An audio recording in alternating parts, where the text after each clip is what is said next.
Mina olen Tiit Sild, arhitekt arhitektuuribüroost Sport ja räägin teile täna katuse väljaehitamisest ning projekteerimisest. Tavapärane olukord siis, kus me räägime katusealuse väljaehitamisest, on siis selline juhtum, kus te elate vanas majas, teil on vana maja renoveerida vaja, näiteks katus on vaja vahetada, võib-olla fassaaditöid teha ja teil ei ole piisavalt vahendeid selleks. Ja siis üks viis neid vahendeid hankida on tegelikult ehitada siis kas katuse alla näiteks lisakorterit või siis kokkuleppel kaasomanikega laiendada näiteks teise korruse korterit katuse alla, mis tähendab seda, et need, kes selle pinna juurde saavad, maksavad ühistule selle eest ja ühistu saab näiteks raha eest seostada veel lisatöid ja maja üldiselt korda teha. Milliseid projekte siis sellisel juhul vaja on? On meil siis vaja arhitektuurset projekti, kus on maja joonised, maja plaanid, asendiplaan, maja vaated, lõige, kui ümberehitused on suuremad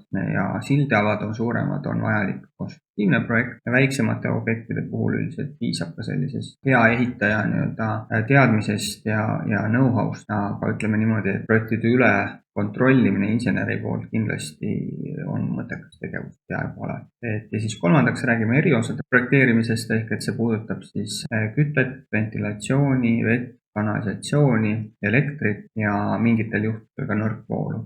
Millisel puhul siis, kui teil on projekt olemas, on ju, et kas teil on vaja siis ehitusluba välja ajada või on teil piisab ehitusteatisest? Protseduuriliselt arhitekti jaoks või projekteerija jaoks siin väga suurt vahet ei ole. Siin on mõningad erinevused ehitisregistrisse andmete sisestamisel ja on ka erinevused selles, et kas ehitusele antakse ehitusluba, ehk see käib läbi näiteks vallavalitsuse istungil või vastava osakonna juhtkonna tasandilt või siis antakse see ehitusteatis nagu lihtsalt ametniku poolt välja.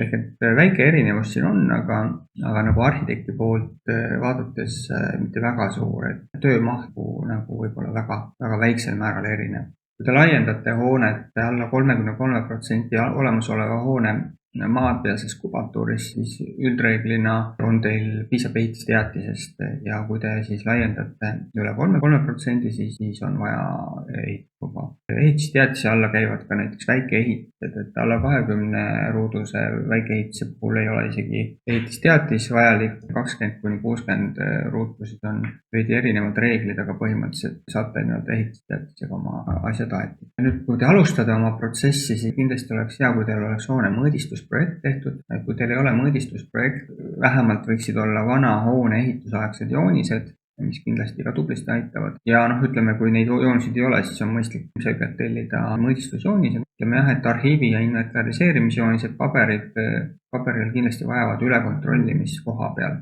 Siin on üks näide siis sellisest Karlova või Supilinna tüüpsest kahekorruselisest puitmajast. Võiks rääkida sellest, et võib-olla võiks taodelda katuseharja tõstmist mingil määral, katusealuse kasutusele võtmist.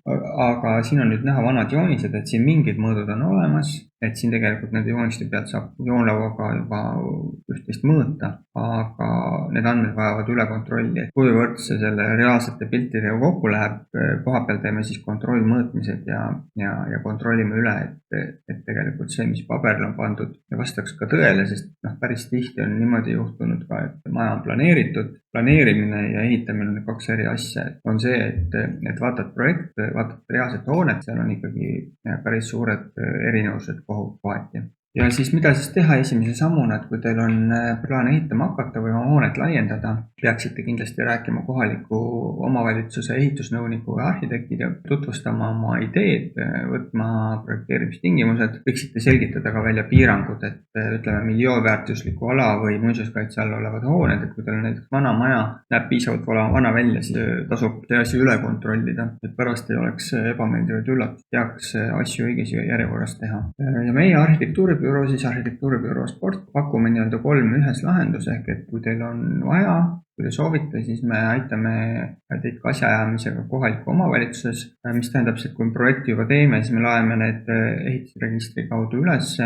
Tavaliselt kohaliku omavalitsuse kommentaarid projektile, tahab midagi muuta, midagi veel näha, ja siis viime need muudatused, siis laeme uuesti sisse, ehk et see menetluslik pool on nagu meie kanda.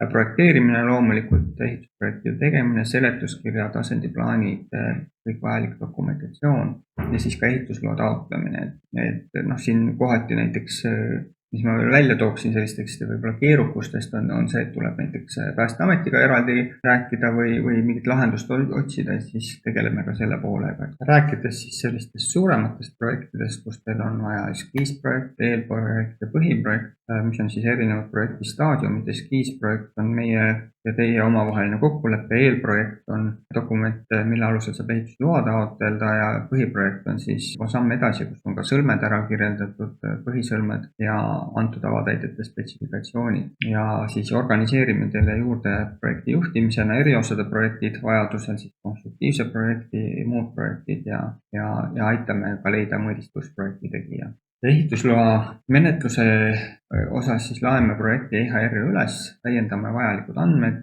suhtleme kohaliku omavalitsuse ametnikega, suhtleme vajadusel Päästeametiga ja proovime seda teha kiiresti ja efektiivselt.